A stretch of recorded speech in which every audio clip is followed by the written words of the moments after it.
Je ne suis pas du tout impressionnable, je vous le dis tout de suite, j'ai aucun sens de la hiérarchie, mais il y a quelque chose qui m'impressionne énormément. Ce sont ceux qui font. Et quand ce sont celles qui font, ça ne m'impressionne plus, ça m'émeut. Donc je suis très émue. Des paillettes, du rose, du vert, du bleu, des étoiles et très souvent du rouge à lèvres.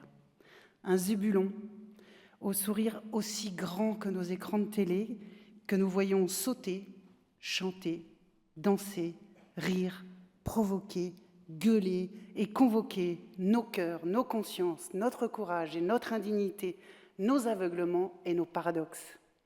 1980, 90, 2000, 2010, 2020, cela fait 45 ans qu'elle est sous nos yeux, seule, très seule, trop seule. Elle a avancé sur son chemin, bien à elle, depuis ses 14 ans et sa toute première manif contre Michel Sardou, jusqu'au plateau télé, l'ouvrant souvent face au reste du monde et au risque d'être racontée comme l'hystérique de service, avant d'être enfin entendue. Aujourd'hui, et comme le lui a dit tout récemment Muriel Robin, beaucoup reconnaissent t'avoir laissé seule. Nous te voyons tard, très tard, mais pas trop tard. Quand j'ai eu la chance de te recevoir sur le Média Mesdames, j'ai fait la liste de ce que Lio a mis et porté sur la table.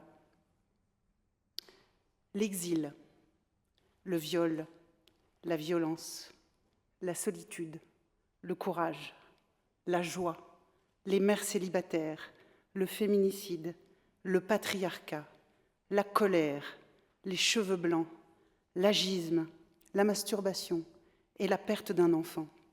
Et tous ces sujets, elle les a portés, ses yeux plantés dans les nôtres.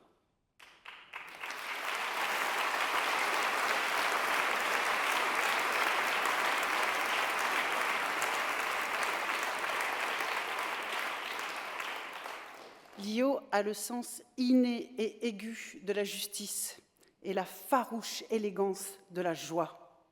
Lio est une étoile, bien sûr. C'est aussi une planète qui est là, sous nos yeux, très facile à voir si on prend la peine de la regarder. Elle est reconnaissable et vous la reconnaîtrez. Elle aura bientôt un trophée d'or. Elle porte des paillettes, du rose, du vert, du bleu, des étoiles et souvent du rouge à lèvres. Lio.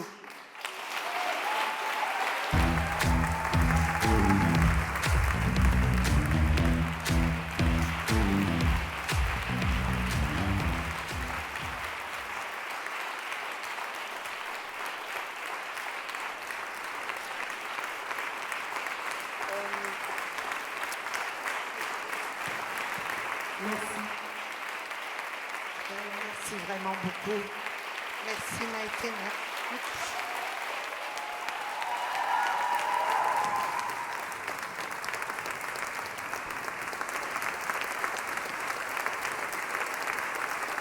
Merci beaucoup. Je vous en prie.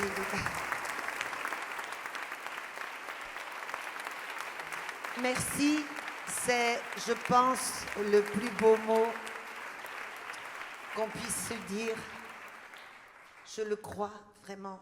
Je crois qu'au bout de toute une vie, je crois vraiment, vraiment que je n'aurai sur ma bouche qu'un seul mot.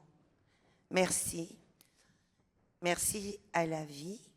Merci à vous tous. Moi, je suis encore vivante. J'aurais pu être morte et pas voir ça. Parce qu'une bonne femme, c'est malheureusement une femme morte. C'est comme ça qu'on les aime dans nos sociétés. Elles ne bougent pas comme ça. Parce que dès qu'on bouge un peu, on est trop vivante. Donc on est forcément une hystérique ou une folle. Et c'est comme ça, et c'est encore comme ça.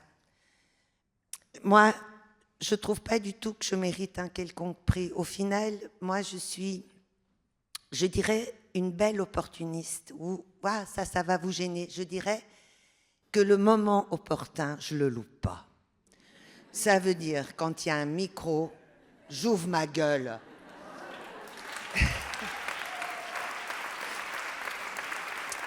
Et je pense que, tout étant une question de point de vue, on ouvre trop sa gueule que par rapport à ceux qui ne l'ouvrent pas assez, pas au bon endroit, et pas pour crier les injustices, parce que ça bouge lentement, trop lentement.